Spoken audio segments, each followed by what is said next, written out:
Good morning and welcome back to a channel student. तो आज हम लोग करने वाले हैं क्लास नाइन्थ हिंदी का चैप्टर फर्स्ट जो है आपका क्षितिज का प्रेमचंद्र का लिखा हुआ दो बैलों की कथा। उसी को हम लोग करने वाले हैं। कुछ स्टूडेंट का डिमांड था कि सर इसको भी करवाइए क्योंकि ये स्टोरी बहुत इंटरेस्टिंग है। बहुत लोग मतलब पढ़ करके भी समझ सकते हैं, लेकिन कहीं कहीं किन्हीं को कुछ कुछ वर्ड को लेकर के दिक्कत हुआ है।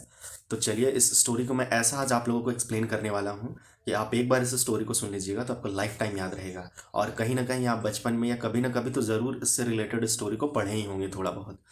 चलिए तो देखते हैं। सबसे पहले आप कोई भी कहानी पढ़ें तो ये जान लें कि उसके लेखक कौन है। और लेखक हो गया, फिर लेखक के बारे में थोड़ा जान लें। तो देखिए ये कहानी जो लिखा हुआ है, ये कहानी लिखे हैं प्रेमचंद्र जी, है ना। मुंशी प्रेमचंद्र इनका है। और एक और सबसे ज़रूरी चीज़ जान लीजिए, इनका मूल नाम जो है वो धनपत राय है। तो चलिए इंपॉर्टेंट क्या क्या है। तो पहले प्रेमचंद्र जी का जन्म 1880 में हुआ है। कहाँ? तो बनारस के लम्ही गांव में। और उनका मूल नाम धनपत राय है। ठीक है। उसके बाद उनका पढ़ाई लिखाई बीए तक हुआ है। और उसके बाद असहयोग आंदोलन में भी भाग लिए हैं वो। और 1936 में महान कथाकार का देहांत हो गया। ठीक है, 1936 में उनका डेथ हो गया है। तब तक वो आपके बहुत इस बीच में वो बहुत सारे इंटरेस्टिंग बुक स्टोरी नॉवेल ये सब मतलब उपन्यास लिखे हैं, कहानियाँ लिखे हैं। तो कुछ जो इम्पोर्टेंट चीज़ है उसका हम लोग नाम देख लेंगे। जैसे प्रेमचंद की कहानियों में कहानियाँ मानसरोवर के 8 भाग में संकलित हैं। में देखिए सेवा सदन, प्रेमाश्रम, रंगभूमि, कायाकल्प, निर्मला, गबन, कर्मभूमि, गोदान। ये इतना सारा है। आप लोगों किसी न किसी के बारे में ज़रूर सुने होंगे इनमें से, तो अच्छी बात है। हालांकि मैं गोदान को पूरा पढ़ा हूँ। गोदान काफ़ी इंटरेस्टिंग स्टोरी है। और उसके बाद टाइम नहीं मिल सका कि मैं दूसरा पढ़ सकूँ। तो हालांकि मेरा प्लान था कि और भी जो भी है मैं उसे पढूं, लेकिन पढ़ नहीं सका। चलिए समय का अभाव था। अब आगे देखते हैं हम लोग। कुछ इनके बारे में थोड़ा बहुत और है। थोड़ा सा ये जान लेते हैं दो बैलों की कथा जो लिखा गया है ये किस चीज़ पे है। तो दो बैलों की कथा से के माध्यम से प्रेमचंद ने कृषक समाज और पशुओं की भावनात्मक संबंध का वर्णन किया है। ठीक है। कृषक समाज कैसा है उसके बारे में थोड़ा बताया है। और प्लस में पशु जो है जानवर है उनका भावनाओं के बारे में बताया है। इस कहानी में उन्होंने यह भी बताया कि स्वतंत्रता सहज में नहीं मिलती, उसके लिए बार बार संघर्ष करना पड़ता है। ठीक है। तो इनका जो है आप डेट ऑफ बर्थ से तो मतलब अभी मैंने जैसा बताया असहयोग आंदोलन में इनकी भूमिका रही है। तो मतलब ये देश को आज़ाद कराने के भी संबंध में बहुत कुछ बोले हैं। मतलब आप डायरेक्ट कह सकते हैं कि वो इसमें जो है कहानी में हीरा मोती दो कैरेक्टर है, इससे ले करके वो बताएं कि देश को कैसे आज़ाद करा सकते हैं। ठीक है। और ये दोनों हीरा मोती जो दोनों बैल हैं वो अपने आप को आज़ाद कराने के लिए बहुत मेहनत करते हैं, बार बार कोशिश करते हैं और अंत में उन्हें आज़ादी मिलती भी है। तो इसी से रिलेट करते हुए उन्होंने बताया है। फिर देखिए इसके साथ ही इस कहानी में प्रेमचंद ने पंचतंत्र और हितोपदेश की कथा परंपरा का उपयोग और विकास भी किया है। ठीक है। तो चलिए यहाँ पे से स्टार्ट होता है आपका दो बैलों की कथा का कहानी। मैं आपको ज़्यादा लंबा नहीं करूँगा। कोशिश मतलब ज़्यादा लंबा मैं बताऊँगा नहीं, कोशिश करूँगा कि आपको शॉर्ट में ही क्लियर हो जाए। नहीं तो काफ़ी बड़ा हो जाएगा, ये वीडियो काफ़ी लंबा चला जाएगा। तो देखिए सबसे पहले इन्होंने बताया है कि हम लोग इन जानवरों में गधा को सबसे बेवकूफ़ समझते हैं। ठीक है, लेकिन ये गलत है। गधा जो क्या है काफ़ी सीधापन है, सीधा होता है गधा। देखिए गधा के बारे में कुछ चीज़ बताए हैं कि गधा बेवकूफ़ होता है। ये बेवकूफ़ जो है हम लोग उसे समझते हैं क्योंकि वो बहुत सीधा होता है। निरापद सहिष्णुता हो मतलब उसके अंदर होती है, वो बहुत सहिष्णु जानवर होता है। गाय देखिए सिंग मारती है। ब्याही हुई गाय तो अनायास ही सिंहनी का रूप भी धारण कर लेती है। कुत्ता भी बहुत गरीब जानवर है, लेकिन कभी कभी उसे भी क्रोध आ जाता है, किंतु गधा को कभी क्रोध नहीं आता। ठीक है। ये बतलाना चाह रहे हैं कि जितना जानवर है हर किसी को गुस्सा आता है, लेकिन एकमात्र गधा ऐसा जानवर है जिसे कभी गुस्सा नहीं आता है। वो अपने गुस्सा मतलब जो गुस्सा है उसको प्रकट भी नहीं कर पाता है। ठीक है। देखिए चाहे जितना मारिए वो जैसे का तैसा वहीं खड़ा रहेगा। सूखा घास दे खाने के लिए उसको कुछ भी दे दीजिए, वो कभी भी असंतोष नहीं दिखाएगा। बस जैसा मिल रहा है उसी में वो खुश रहता है। ठीक है। और उसके बाद देखिए क्या बोला गया है कि ऋषि मुनियों के जितने गुण हैं वे सभी उसमें प्रकाष्ठ को पहुंच गए हैं, पर आदमी उसे बेवकूफ़ कहता है। देखिए ऋषि मुनि भी होते हैं, उन्हें भी गुस्सा नहीं आता, किसी चीज़ का लोभ नहीं है। उसी तरह गधा को तुलना किया गया है ऋषि मुनियों से कि देखिए गधा भी एकदम ऋषि मुनि के जैसा है, उसे भी किसी चीज़ को लेकर के कोई गुस्सा नहीं आता है। ठीक है। वो बहुत ही सीधा है, लड़ाई झगड़ा नहीं करता है। चलिए, लेकिन वहां से आता है कि लेकिन गधा का एक छोटा भाई और भी है, उस जो उसे कम ही गधा है, और वह है बैल। ठीक है। तो जिसके अर्थ में हम गधे का प्रयोग करते हैं। ठीक है। हम लोग बहुत बार, एक सेकंड जरा,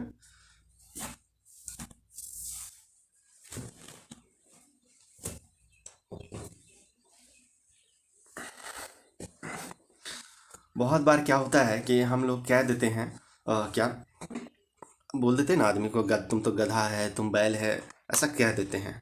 ठीक है, तो चलिए देखते हैं बैल के बारे में। फिर बताया जा रहा है कि हम कुछ उसी से मिलते जुलते अर्थ में बछिया के ताऊ का भी प्रयोग करते हैं। कुछ लोग बैल को शायद बेवकूफ़ में सर्वश्रेष्ठ कहेंगे, मगर हमारे विचार से ऐसा नहीं है।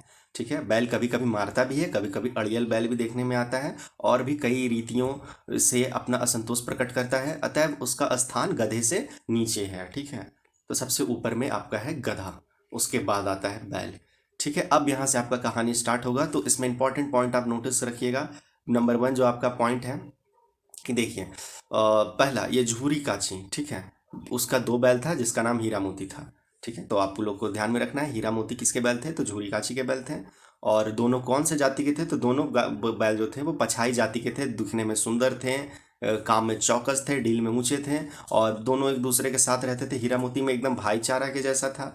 ठीक है, दोनों आमने सामने आसपास बैठे हुए एक दूसरे से मूक भाषा में विचार विनिमय करते थे। ठीक है, मुख भाषा में मतलब बिना कुछ बोले हुए आपस में, मतलब मन ही मन में वो लोग बात कर लिया करते थे। ठीक है, और पता नहीं मतलब एक दूसरे के मन की बात इन लोग कैसे समझ जाते थे, हम नहीं कह सकते। तो वो लोग आपस में अपना बात कर लेते थे। मतलब प्रेमचंद जी का कहना है शायद उनमें कोई ऐसा गुप्त शक्ति था जिसके कारण वो लोग आपस में बात करते थे, और मनुष्य जो है वो नहीं समझ पाते थे। फिर वो एक दूसरे को चाट कर सूंघ कर अपना प्रेम प्रकट करते थे। कभी दोनों सिंह कभी दोनों सिंह भी मिला लिया करते थे, लेकिन विग्रह के नाते नहीं, केवल विनोद के भाव से। ठीक है, मतलब झगड़ा के नाते नहीं, बस क्या बोलेंगे, विनोद मतलब प्रेम के लिए, खेलने के लिए, इस तरह से प्रेम से एक दूसरे से सिंग मिला लेते हैं। आप भी कभी देखे होंगे बहुत सारे जानवर को, जैसे कुत्ता होता है वो भी एक दूसरे को काटते रहता है, तो वो लड़ता नहीं एक्चुअली में, वो दोनों खेलता है। तो इसी तरह इन लोगों का खेल चलता है। और थोड़ा सा बता रहे हैं यहाँ पे प्रेमचंद की, ये जो आपका है, जब एक नाद में मतलब भूसा जब डाल दिया जाता है खाने के लिए बैलों के लिए, तो दोनों एक साथ मुंह डालते थे नाद में और दोनों एक साथ निकाल लेते थे। ठीक है, तो बहुत गहरी दोस्ती रही इन लोगों में। बस अब यहाँ से अब कहानी में ट्विस्ट आएगा। और एक बार क्या होता है कि झूरी जो है, झूरी का मतलब संयोग की बात, झूरी ने एक बार गोई को ससुराल भेज दिया। मतलब इनका जो हीरा मोती दोनों था, ये दोनों को ससुराल भेज दिया। ठीक है, अपना ससुराल में। और ले जाने वाला आदमी का नाम याद रखिएगा, उसका नाम है गया। ठीक है, थोड़ा सा ये जो है प्रेमचंद्र जी का जितना कैरेक्टर होता है वो बहुत ही अजीब टाइप का नाम होता है। तो चलिए ध्यान में रखिएगा कि झूरी के साला का नाम है गया, और यही दोनों को ले गया। हालांकि ये जानवर नहीं जानते थे कि क्यों इसे ले जाया जा रहा है, फिर भी वो मतलब नहीं जाना चाहते थे। बहुत परेशान किए गया को ये दोनों। देखिए कैसे कैसे पीछे से हाँकते तो दोनों दाएं बाएं भागते, पहिया पकड़कर आगे से खींचते तो दोनों पीछे की ओर जोर लगाते, मारते तो दोनों सिंग नीचे करके हुंकारते। अगर ईश्वर ने उन्हें बानी दी होती तो झूरी से पूछते, तुम हम गरीबों को क्यों निकाल रहे हो। ठीक है, यहाँ पे वो दोनों बैलों की भावनाओं को बता रहे हैं कि कैसा सोच था, क्या सोचते थे। बस किसी तरह करके है जो कि शाम के समय में इन लोगों को जो गया है अपने घर ले जाता है, और खाने के लिए भी कुछ शायद नहीं देता है। हाँ, क्या होता है कि दोनों चले जाते हैं तो सूखा भूसा वूसा ही देता है खाने के लिए। फिर क्या होता है ना कि इन लोग दोनों एक दूसरे से अपना मुख भाषा में बात करके और किसी तरह ताकत लगा करके जो रस्सी से बांधा गया था उस रस्सी को तोड़ देते हैं और वहाँ से भाग जाते हैं। तो यहाँ से वो भाग करके सीधा कहाँ चले जाएंगे, यहाँ अपने जो है झूरी के घर चले जाते हैं इन लोग। तो झूरी भी देखिए, झूरी बैलों को देख करके स्नेह से गदगद हो गया और दौड़कर उन्हें गले लगा लेता है। प्रेम लिंगन और चुंबन का वह दृश्य बड़ा ही मनोहर था। ठीक है, तो वो अपने दोनों बैलों को पकड़ करके सहलाने लगता है, चूमने लगता है। गांव के लोग जमे हो गए हैं, गांव के लड़के लोग जो थे सब जमा हो गए, ताली उली बजाने लगे, उनका स्वागत करने लगे। गांव के इतिहास में यह घटना अभूतपूर्व ना होने पर भी महत्वपूर्ण थी। और बाल सभा ने निश्चय किया, यानी बच्चे लोगों ने क्या किया कि दोनों पशु वीरों को अभिनंदन पत्र देना चाहिए। तो कोई क्या किया, और घर से रोटी लाया, कोई गुड़, कोई चोकर, कोई भूसा, इस तरह से उन दोनों को खिलाया। अब क्या होगा कि एक बालक ने कहा ऐसा बैल किसी के पास ना होगा। दूसरे ने समर्थन किया, इतनी दूर से अकेले चले आए। तो तीसरे बोले बैल नहीं है, वो उस जन्म के आदमी है। इस तरह से एक दूसरे से बातचीत होते रहा। तभी झूरी की स्त्री, ठीक है, यानी झूरी की पत्नी आती है और वो कहती है कि मतलब देख करके जल उठती है, दोनों बैल को बोलती है कैसे नमक हराम बैल हैं कि एक दिन वहाँ काम नहीं ना किया, भाग खड़े हुए। झूरी अपने बैलों पर यह आक्षेप ना सुन सका, नमक हराम क्यों, चारा दाना ना दिया होगा तो क्या करते हैं भाई। यहाँ यही होता है कि एक ये झूरी और उसके वाइफ के बीच में, पत्नी के बीच में दोनों में बहस चलते रहता है। झूरी मतलब उसकी वाइफ कहती है कि तुम्हारा बैल बेकार है, नमक हराम है, कुछ करता उरता नहीं है, भाग गया। और तो झूरी भी कह रहा है कि नहीं तुम्हारा भाई खाना नहीं दिया होगा, ऐसा वैसा करके ये दोनों में आपस में झगड़ा उगड़ा होते रहता है। ठीक है, इसी तरह खाने के लिए इन लोगों को मिल जाता है। बस खाने के लिए जब मिलता है तो झूरी की पत्नी जो है नौकरों से कह देती है कि बस सूखा भूसा ही देने के लिए। मतलब तो बैल लोग जो है थोड़ा इसी तरह खाता है। फिर भी तब झूरी देखता है तो झूरी नौकर को कहता है कि थोड़ा उसमें खल्ली डाल दो। तो लेकिन झूरी का नौकर कहता है कि नहीं, अगर हम डाल देंगे तो बाद में तो हमको मालकिन मारेगी और मतलब निकाल भी देगी काम से। ठीक है, तो ऐसा होता है। फिर आगे आपका पार्ट 2 स्टार्ट होता है। ये पार्ट 1 था यहाँ तक कि बैल कैसे भागते हैं और भाग करके वापस कैसे आते हैं। पार्ट 2 में आप लोग देखिएगा कि पार्ट 2 में फिर से गया आता है वापस गाड़ी लेकर के इस बार, और गाड़ी में बैठा करके बांध करके बढ़िया से ले जाता है। दोनों बैल बहुत कोशिश करते हैं कि किसी तरह है जो कि गाड़ी पलट दें, लेकिन देखिएगा यहाँ पे हीरा और मोती के बीच में एक बहुत बड़ा क्वालिटी को भी दिखाया गया कि मोती जो है यहाँ पे, मोती बहुत ही गुस्सा वाला है और हीरा जो है सहनशील है, थोड़ा सा कंट्रोल कर लेता है, लेकिन मोती कंट्रोल नहीं करता, वो ज़्यादा गुस्सा वाला था। ठीक है, तो रास्ता में मोती बहुत कोशिश करता है कि गाड़ी गिरा दे, लेकिन हीरा संभाल करके रखता है। इसी तरह करके मोटर रस्सी से बांध करके किसी तरह घर ले जाया जाता है। गया अपने घर ले आता है, दोनों बैलों को सूखा भूसा देता है। ठीक है, खाने के लिए बस वही सूखा भूसा। बस इसी तरह इन लोगों का चलते रहता है। अब उन लोगों से बहुत काम करवाया जाता है, बहुत मारा जाता है। ठीक है, लेकिन खाने में भी वही सूखा भूसा और मारा बहुत जाता है। तो इसी तरह से एक दिन क्या होता है कि एक बार हीरा की नाक पर खूब डंडे जमाए तो मोती का गुस्सा काबू में बाहर हो गया और हल लेकर भाग गया। ठीक है, तो मतलब हीरा को बहुत मार रहा था, मोती गुस्सा हो गया तो भाग गया। अब फिर किसी तरह ये सब हल रस्सी जुआ जोत सब टूट टाट कर बराबर हो गए। ठीक है, लेकिन हीरा है जो कि इशारा में मतलब मुख भाषा में कहता है कि भागना व्यर्थ है। मोती ने उत्तर दिया कि तुम्हारी तो इसने जान ही ले ली थी। ठीक है, अब की बार मार पड़ेगी, पढ़ने दो, बैल का जन्म लिया है तो मार से कहाँ तक बचेंगे। ठीक है, यहाँ ये कहना चाह रहे हैं कि हम लोग बैल हैं तो हम लोग को तो मार पड़ना ही है, मतलब अपनी भावनाओं को व्यक्त कर रहे हैं यहाँ पे दोनों बैल।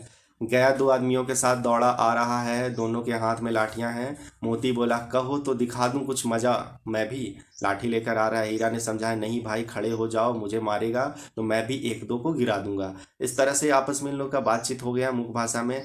तो देखिए यहाँ एक सबसे इम्पॉर्टेंट चीज़ जो है, जो बार बार बीच में आपको 2 इम्पॉर्टेंट चीज़ मिलेगा। जैसे देखिए यहाँ पे बैलों ने कहा है कि हमारी जाति का धर्म यह नहीं है। ठीक है, जाति का धर्म क्या नहीं है, मतलब जो बैल जाति है इनका ये धर्म नहीं है कि किसी को मारा जाए। ठीक है, चलिए यहाँ पे इसको अंडरलाइन ही कर लेते हैं तो ज़्यादा अच्छा रहेगा। ये वाला जो है हमारी जाति का यह धर्म नहीं है, तो इस पे ध्यान दीजिएगा।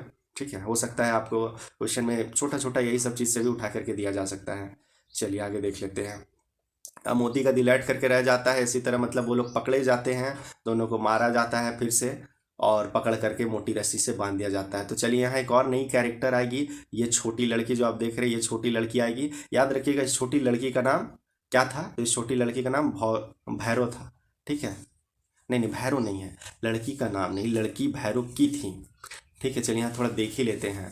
तो आज दोनों के सामने फिर वही सूखा भूसा लाया गया, दोनों चुपचाप खड़े रहे। घर के लोग भोजन कर रहे थे, उसी वक्त छोटी सी लड़की 2 रोटियां लेकर लिए निकली और दोनों के मुंह में देकर चली गई। उस एक रोटी से इनकी भूख तो क्या शांत होती, पर दोनों को हृदय को मानो भोजन मिल गया। ठीक है, मतलब खुशी मिला। ये यहाँ की भी किसी सज्जन का वास है, यहाँ भी किसी सज्जन का वास है। लड़की भैरव की थी, उसकी माँ मर चुकी थी, सौतेली माँ उसे मारती रहती थी, इसलिए इन बैलों से उसे एक प्रकार की आत्मीयता हो गई थी। ठीक है, मतलब ये लड़की देखती है कि जैसे देखो हम मेरी माँ मर गई है और मुझे सब मारते रहता है, उसी तरह ये दोनों बैलों को भी मारते रहता है, तो थोड़ा सा अपनापन टाइप का लगा लड़की को। फिर देखिए दोनों उसी तरह दिन भर जोते जाते, डंडे खाते, शाम को बस वही लड़की तो एक एक रोटी दोनों के मुंह में डाल देती थी, और बस गला तो मतलब क्या बोलिएगा, पेट तो नहीं भरता था, फिर भी गुजारा चलाने के लिए हो जाता था। लेकिन यहाँ एक बात और लिखा है कि प्रेम के इस प्रसाद की यह बरकत थी कि 2-2 गाल सूखा भूसा खाकर भी दोनों दुर्बल ना होते थे। ठीक है, मतलब दोनों को सिर्फ सूखा सूखा है जो कि खाना मिल रहा था, लेकिन इससे कोई फर्क नहीं पड़ रहा था, फिर भी इन लोग हिस्ट पुष्ट तंदुरुस्त थे। ठीक है। फिर उसी तरह प्लान बनता है इन लोगों का कि चलो अब यहाँ से फिर से भागा जाए। तो इन लोगों के बीच में आपस में चलता है बात। देखिएगा, मोती ही कहेगा यहाँ पे कि क्या करना चाहते हो, तो एक आध को सींगों पर उठाकर फेंक दूं, लेकिन जानते हो वह प्यारी लड़की जो हमें रोटियां खिलाती है उसकी लड़की है जो इस घर का मालिक है, यह बेचारी अनाथ ना हो जाए। इस तरह आपस में बातचीत चल रहा है। तो अंत में देखिएगा यहाँ पे एक बहुत बड़ा अच्छा पॉइंट दिया हुआ है कि देखिए, जब ये कहता है कि चलो मालकिन को उठा करके फेंक देते हैं, तो ये कहता है हीरा की, और लेकिन औरत जात पर सिंह चलाना मना है, या भूल जाते हो। ठीक है, तो यहाँ पे एक चीज़ और बताया जा रहा है कि औरत जात पे सिंह नहीं चलाते ये मतलब बैल लोग, जो ये दोनों बैल हैं, ये दोनों औरत जात पे सिंह नहीं चलाते। और इससे ये भी आप कह सकते हैं कि ये बतला रहे हैं प्रेमचंद्र की औरत जात पे हाथ नहीं उठाना चाहिए, इस तरह से। चलिए, बस यहाँ पे क्या करते हैं, प्लान बनाते हैं कि रस्सी को किसी तरह तोड़ के भागा जाए। रस्सी काफ़ी मोटा था, तो दोनों चबा चबा करके तोड़ने का कोशिश कर रहे थे। तभी में लड़की आ जाती है और लड़की गला से रस्सी खोल देती है और भाग जाते हैं दोनों बैल। जैसा ही बैल दोनों भागने लगते हैं, तब पीछे से लड़की चिल्ला देती है कि देखिए क्या बोलती है, दोनों फूफा वाले बैल भागे जा रहे हो दादा दादा, दोनों बैल भागे जा रहे हैं, जल्दी दौड़ो। ठीक है, यहाँ ये बोलती है। फिर सब कोई जाते हैं बैल को खोजने के लिए। गया हड़बड़ी से भीतर से आता है, गया हड़बड़ा कर मतलब भीतर से निकलता है और फिर पीछा भी करता है। लेकिन मतलब यहाँ पे होता है, बहुत कोशिश करने के बावजूद हीरा मोती वहाँ से भाग जाता है। लेकिन भागते भागते उनको एक मटर का खेत मिलता है। ठीक है, मटर का खेत मिलता है और वो मटर का खेत में भूख तो बहुत लगा हुआ था, तो ये लोग खाने लगते हैं आराम से। ठीक है, जब इन लोगों का पेट भर जाता है तो इन लोगों को लगता है कि चलो अब आज़ादी मिल गया, हम लोग का पेट भर गया है, काफ़ी खा लिए हैं। उसके बाद देखिए क्या होता है, उस बीच में फिर एक सांड आता है। फिर सांड और इनके बीच में काफ़ी भयंकर झगड़ा होता है। झगड़ा में किसी तरह ये दोनों एकता दिखाए हैं कि किस तरह ये दोनों बैल एकता के साथ, तो मतलब जब इस पे हमला होता था तो वो बच करके इस पे मतलब सांड पे हमला कर देते थे। मैं हीरा मोती एक दूसरे के साथ एक अच्छा क्या बोलिए कोरिलेशन बना करके सांड से लड़ते हैं, सांड को मार करके वहाँ से भगा देते हैं। ठीक है, सांड भाग जाता है। और फिर है जो कि यहाँ पे एक और इम्पॉर्टेंट लाइन आएगा, जब सांड भागने लगता है तो उससे पहले सांड गिर जाता है। ठीक है, तो सांड गिर जाता है तो ये हीरा का मतलब मोती का प्लान बनता है कि चलो गिर ही गया है, इसको भोंक देते हैं, मार देते हैं। तो चलिए उस लाइन को हम ढूंढ लेते हैं, तब ठीक रहेगा।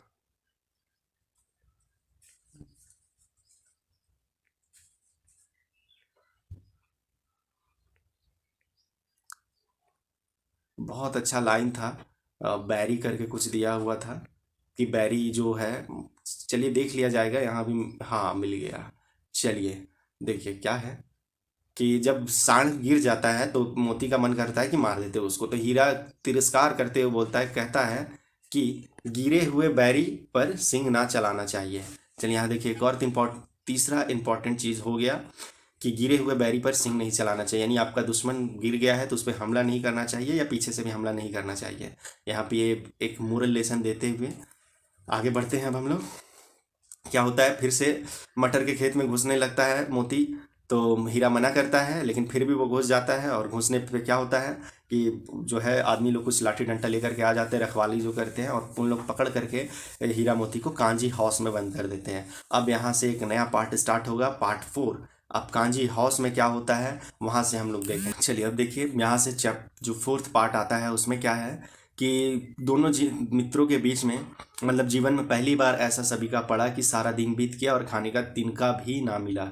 ठीक है, तो यहाँ पे क्या होता है कि कांजी हाउस में बहुत सारे जानवर हैं, बकरियां हैं, घोड़ा है, गधा है, बहुत सारा जानवर है, और सब मुर्दों की तरह पड़े हुए। उन लोगों को खाने पीने के लिए कुछ नहीं दिया जाता था। सारा दिन दोनों मित्र फाटक की ओर टकटकी लगाए रहते थे और ताकते रहे, पर कोई चारा लेकर के नहीं आता था। ठीक है, मतलब खाने के लिए कुछ नहीं मिलता था, कभी कभार से पानी दे दिया जाता था। तो तब मोती का प्लान बनता है कि चलो काम करते हैं, अगर इस तरह रहेंगे तो भूखे मर जाएंगे हम लोग, यहीं पे दीवार तोड़ करके निकलते हैं। तो मोती है जो कि दीवार को तोड़ने का कोशिश करता है, अपने सींग से मारता है, तो देखता है कि हाँ दीवार थोड़ा टूट रहा है। जब ये देखता है तो हीरा भी थोड़ा सा उसमें क्या बोलते हैं, हीरा भी थोड़ा सा मेहनत करता है और दोनों मिल करके किसी तरह से दीवार को तोड़ देता है। दीवार टूट जाता है, सारे जानवर एकदम खुश हो जाते हैं। और क्या है, इसमें मिट्टी गिरने लगी। उसी समय क्या होता है, इसमें दौड़ दौड़ कर दीवारों पर चोट की और हर चोट में थोड़ी थोड़ी मिट्टी गिरने लगा। उसी समय कांजी हाउस का चौकीदार लालटेन लेकर जानवरों की हाजिरी लेने आ निकला। ठीक है, हीरा का उजड़ापन देखकर उसे कई डंडे रसीद किए और मोटी सी रस्सी से बांध दिया गया। ठीक है, यहाँ पे क्या हुआ, कांजी हाउस का जो है चौकीदार आता है और हीरा को देखता है, गुस्सा टाइप का है तो उसको खूब मारता है। मोती ने पड़े पड़े कहा, आखिर मार खाई क्या मिला, अब अपने बूते भर जोर तो मार दिया, ऐसा जोर मारना किस काम का कि और बंधन में पड़ जाए। ठीक है, जो जोर तो मारता ही जाऊंगा, चाहे कितना ही बंधन पड़ जाए, जान से हाथ धोना पड़ेगा, कुछ परवाह नहीं, ये भी तो मरना ही है। चलिए यहाँ पे हम एक इम्पॉर्टेंट बता देते हैं। यहाँ ये बता रहे हैं कि जैसे अब इसको हम लोग आज़ादी से लेकर के रिलेट करते हैं कि जब भारत के लोग कोशिश कर रहे थे, स्वतंत्रता सेनानी लोग देश आज़ाद कराने के लिए, तो अंग्रेज लोग पकड़ते थे, मारते थे, पीटते थे। तो बस इसी तरह यहाँ पे ये भी जानवर भी यही को रिलेट करके बताया गया है कि इन लोगों को भी पकड़ा गया है, मारा गया है, लेकिन इन लोग हार नहीं मान रहे। मतलब इनका कहना है कि मर जाएं वो ठीक है, लेकिन आज़ादी तो पा करके रहेंगे। ठीक है, बस इसी तरह होता है। और फिर कुछ समय के बाद इन लोग किसी तरह से दीवार को तोड़ देते हैं और दीवार तोड़ने के बाद सारे जानवर वहाँ से भाग जाते हैं। लेकिन यहाँ पे एक और चीज़ आएगा। दीवार का गिरना था कि अधमरे से पड़े सभी जानवर चेत उठे, तीनों घोड़ियाँ सरपट भाग गई और फिर बकरी निकली, इसके बाद भैंस भी खिसक गया, पर गधे अभी तक ज्यों के त्यों खड़े थे। ठीक है, गधा नहीं भागता है, वहीं का वहीं खड़ा रहता है। हीरा ने पूछा कि तुम क्यों नहीं भाग जाते। एक गधे ने कहा, जो कहीं फिर पकड़ लिए जाए तो क्या हर्ज है, अभी तो भागने का अवसर है, हमें तो डर लगता है, हम यहीं पड़े रहेंगे। ठीक है, आधी रात से ऊपर जा चुकी थी, दोनों गधे अभी तक खड़े सोच रहे थे कि भागे या ना भागे, और मोती अपने मित्र की रस्सी तोड़ने में लगा हुआ था। जब वह हार गया तो हीरा ने कहा, तुम जाओ, मुझे यहीं पड़ने दो। तो मतलब हीरा के गले में काफ़ी मोटी रस्सी बांध दी गई थी, तो जिसके कारण से वो रस्सी को नहीं तोड़ पाया मोती। शायद कहीं भेंट हो जाए। तो मोती ने आंखों में आंसू लाकर कहा, तुम मुझे इतना स्वार्थी समझते हीरा, हम और तुम इतने दिनों एक साथ रहे, आज तुम विपत्ति में पड़ जाओगे तो मैं तुम्हें छोड़कर चला जाऊंगा। बस इसी तरह है जो कि सारे जानवर भाग जाते हैं और ये लोग नहीं भागते हैं, वहीं मतलब फंस जाते हैं, जिसके कारण से बाद में चौकीदार आता है, कर्मचारी आता है, सुबह उठता है, देखता है ये क्या हो गया। तो फिर ये दोनों बैल को पकड़ करके बहुत मारा जाता है और मोटा रस्सी से बांध दिया जाता है। ठीक है, फिर क्या है, अब आता है आपका लास्ट पार्ट। लास्ट पार्ट में क्या होता है कि एक सप्ताह तक दोनों मित्र वहीं बंधे पड़े रहे, किसी ने चारे का एक तृण भी ना डाला, एक तृण यानी एक दाना भी, थोड़ा सा भी खाने के लिए नहीं मिला। ठीक है, हाँ कभी कभार पानी दे दिया जाता था एक आध बार, यही उनका आधार था। दोनों इतने दुर्बल हो गए थे कि उठा तक ना जाता था, ठिठरियाँ निकल गई थी। ठीक है, मतलब बोल सकते हैं रीढ़ का हड्डी टाइप का पीठ के पास उन लोगों का निकल जाता है पूरा सूखने के बाद, वैसा पूरा निकल गया था। ठीक है, एक दिन बाड़े के सामने डुगडुगी बजने लगा और दोपहर होते होते वहाँ 50-60 आदमी जमा हो गए। फिर तभी दोनों मित्र निकल कर गए, उनकी देखभाल होने लगी, लोग आ करके उनकी सूरत देखने लगे और मन फीका करके चले जाते। ऐसे मृतक बैलों का कौन खरीदार होता। ठीक है, मतलब यहाँ पे कांजी हाउस में सारे जानवर को रख करके फिर बेच दिया जाता था। तो यहाँ इन लोग का बेचने का ही प्लान चल रहा था, मेला जैसा लगा दिया गया था। लेकिन ये लोग काफ़ी बूढ़े से सूख गए थे, इसीलिए मतलब बूढ़े तो नहीं हो गए थे लेकिन काफ़ी सूख गए थे, तो कोई इन्हें लेना नहीं चाहता था। उसी समय एक बुढ़िया आदमी आता है, वो लोग है जो कि क्या बोलता है, आंखें लाल थी, मुद्रा अत्यंत कठोर, आया और दोनों मित्रों के कूल्हे में उंगली गोद कर मुंशी जी से बात करने लगा। ठीक है, उसका चेहरा देखकर अंतर्ज्ञान से दोनों मित्र का दिल कांप उठा। ठीक है, और वह कौन है और उन्हें क्यों टटोल रहा है इसके विषय में उन्हें कोई संदेह ना हुआ। दोनों ने एक दूसरे को भीत नेत्रों से देखा और सिर झुका लिया। मतलब ये समझ गया कि अब हम लोग का कहानी ख़त्म है। तो वास्तव में ये जो है आपका आता है और बूढ़ा आदमी है, आप सीधा कह सकते हैं कि हाँ ये कसाई ही था, और ये लोगों को पकड़ करके लेकर के दोनों को, हीरा मोती को लेकर के जा रहा था। हीरा मोती जब जा रहा था तो जिस रास्ते से गुजर रहा था उस रास्ते में उसको देखा हुआ लगा कि अरे ये तो वही रास्ता है जिससे हमको अक्सर झूरी है जो कि मेरा मालिक जो है हमको ले जाया करता था। ठीक है, अच्छा यहाँ की थोड़ा सा एक चीज़ जो है, बीच का चीज़ को हम थोड़ा सा स्किप कर दिए थे, थोड़ा सा जान लीजिए। अब इन लोगों में आपस में मतलब बात हो ही गया है कि आदमी छुरी चलाएगा तो तुम क्या चिंता करते हो, मांस खाल सींग हड्डी सब ना किसी के काम आ जाएंगे। नीलाम हो जाने के बाद दोनों मित्र उस दड़ियल के साथ चले गए। अच्छा ठीक है, ठीक है, तो वो आदमी धीमी हो जाने पर जोर जोर से डंडा मारता था और इसी तरह ले जाता था। लेकिन जब वो बाहर निकला तो मतलब दोनों बैल जब वहाँ से कांजी हाउस से बाहर निकले तो देखें कि कितना लोग स्वार्थी है। और भी जानवर वहाँ पे चुपचाप, देखिए बताया जा रहा है, कुछ जानवर प्रसन्न थे, क्या बोलते हैं, कोई उछल रहे थे, कोई आनंद से पागुर कर रहे थे, सब सुखी थे, मस्त थे। लेकिन किसी का ध्यान इन दोनों बैलों पे नहीं जा रहा था। अब इसको हम लोग रिलेट करते हैं आज़ादी के टाइम से, तो ये देखिएगा, आज़ादी के टाइम में बहुत सारे लोग थे, कुछ संपन्न लोग भी थे, लेकिन कुछ लोग पकड़े जाते थे, मतलब अंग्रेज जब उन्हें पकड़ लेते थे तो मारते पीटते सजा देते, लेकिन बाकी लोग सिर्फ तमाशा देखता था, उन्हें कोई फर्क नहीं पड़ता था कि उनके साथ क्या हो रहा है। सेम यहाँ पर भी यही चीज़ कहना चाह रहे हैं दोनों बैल कि हम लोगों को पकड़ करके ले जाया जा रहा है, सजा मिल रहा है, लेकिन बाकी लोग जो जानवर है, बाकी जानवर, उन लोग जरा सा भी विरोध नहीं कर रहे हैं, हम लोग को बचाने के लिए नहीं आ रहे हैं। अगर वो लोग चाहते तो बचा सकते थे, लेकिन नहीं बचाने के लिए आए। बस इसी तरह से रास्ते में चलते जाते हैं और दोनों कोई को मतलब हीरा मोती को लगता है ये रास्ता जाना पहचाना है। तब धीरे धीरे उन लोग में थोड़ा सा एनर्जी आने लगा कि चलो अब हम लोगों को यहाँ से भागना चाहिए। देखिए इसी कुएं पर हम पूर्व चलाने आया करते थे, यही कुआं है, मतलब वो कुआं जहाँ पे अक्सर झूरी लेकर के आया करता था दोनों बैलों को, वहाँ पर आ गए थे। चलिए अब क्या है, अब क्या होता है कि मोती ने कहा हमारा घर नगीच आ गया है। ठीक है, यहाँ पे ये वर्ड है, पुराना वर्ड यूज़ किया गया, मतलब नज़दीक को नगीच बोला गया है, थोड़ा सा ग्रामीण भाषा का यूज़ किया गया है। तो बोला कि हीरा हीरा बोला भगवान की दया है, मैं तो अब घर भागता हूँ, यह जाने देगा तो इसे मैं मार गिराता हूँ। बस इसी तरह फिर है जो कि इस आदमी को दोनों मारते हैं और दड़ियल पीछे पीछे दौड़ता चला गया। और उसी पे क्या होता है, वहाँ पे झूरी है जो कि धूप में झूरी द्वार पर बैठ धूप खा रहा था। ठीक है, और देखता है वो दोनों बैलों को, तो बस गला लगा करके रोने लगता है। दड़ियल कहता है कि नहीं, ये मेरा बैल है, रस्सी तुम कैसे पकड़ लिया, तो हम इसको मवेशी खाना से नीलामी में खरीद करके लाए हैं। ठीक है, तो यहाँ पे बोलता है कि अगर तुम्हारा बैल चोरी हुआ है तो तुम जाओ थाना में रपट लिखाओ। ठीक है, मेरा बैल, तो ये झूरी कहता है मेरा बैल है, इसका सबूत यह है कि मेरे द्वार पे खड़े हैं। दड़िया झल्ला कर बोला कि बैलों को ज़बरदस्ती पकड़ ले जाने के लिए बढ़ा। उसी वक्त मोती सिंह चलाता है, दड़ियल पीछे हटता है, मोती ने पीछा किया, दड़ियल भाग जाता है। मोती पीछे दौड़ा, गांव के बाहर निकल जाने पर वह रुका, पर दड़ियल का रास्ता देख रहा था। दड़ियल दूर खड़ा धमकियां दे रहा था, गालियां निकाल रहा था, पत्थर फेंक रहा था, और मोती विजय सूर की भांति उसका रास्ता रोके खड़ा था, और गांव के लोग यह तमाशा देखते थे और हंसते थे।